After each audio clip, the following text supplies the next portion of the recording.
Tell me first, we're going to get back into the story of the vegan leather products, like what the materials are. But Mhm. I want to hear from you, your personal journey. What inspired you to decide you were going to live a vegan lifestyle? Well, it's been so long. It's hard to say, but I guess it mainly started with when I was very young. The first time I found out what that chicken was chicken, I was very young, like 7 years old, and I didn't realize that it was the same thing. I thought it was one of those words that was you use for multiple things, and it means something else. So when my mom told me that, I was pretty horrified. Um, and they told me I had to eat it or I would die. So I didn't really understand. And then at some point, when I was like in my teens, I got a magazine. There was an article from PETA, and they were talking about some experiment where they had scrambled monkeys' brains and asked people to write in. So I wrote in like snail mail.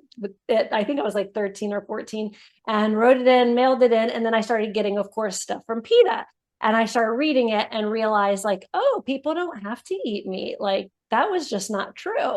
So that was kind of what started that. And then pretty much, once I became an adult and I was able to buy my own food, I started buying my own food. And shortly after that, I moved to LA. So that helped, of course. I started vegetarian, but I didn't really eat a lot of dairy and I didn't eat eggs at the time either. So I was pretty close to vegan, but moving to LA certainly helped, at the time because other cities were not as vegan. They didn't have as many options. So that really kind of kick-started me and I've just been going ever since. I've worked a lot with rescues and things like that and connected a lot with animals. So I that has kept me from I mean, I don't know, to me like eating them or wearing them is just gross at this point.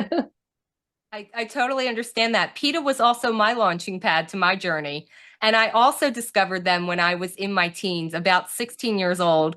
I had a friend who was already had decided she was going to be a vegetarian and she had found out about PETA and she introduced me. She gave me a magazine and like you, the visuals of it and the messaging, like immediately, I remember the cover I saw. It was bunnies that were lined up in a laboratory having their eyes, when they used to slit their eyelids so they couldn't close their eyes and they were putting chemicals in them to test chemicals. And I was so horrified. And I remember had one of those really weird moments of looking at the world saying, other people know this is happening, right? Like how are you allowing this to happen? And here Right. I am, a 16-year-old kid feeling entirely powerless about everything. And I'm like, wait, adults know about this and this is okay? And that really started my journey. So like you, I started with vegetarianism and then, moved to LA and became a vegan. Oh yeah. Same thing. But now, I mean, that was back in the 90s. So, Yes, me the too. world has changed a lot and people understand, like you said, you have a choice. You don't have to eat that stuff. And going back to what you said about linking the word chicken to an actual chicken, notice how crafty the meat industry became, though, because they rebranded a cow as a steak. Oh, you eat a steak. And then it takes Right. kids a long time to make the connection of, no, your steak is the living cow. The cow Right. goes moo. That's what's on your plate. Oh, and by the way, here's the horrific journey that it took to get there. So Right. I really, am one of those people that think social media has been awesome to get this messaging out that people understand and make these connections. Because I will also tell you, I grew up in Philadelphia and it took me, I think, until I was 20 years old to even see a cow in person.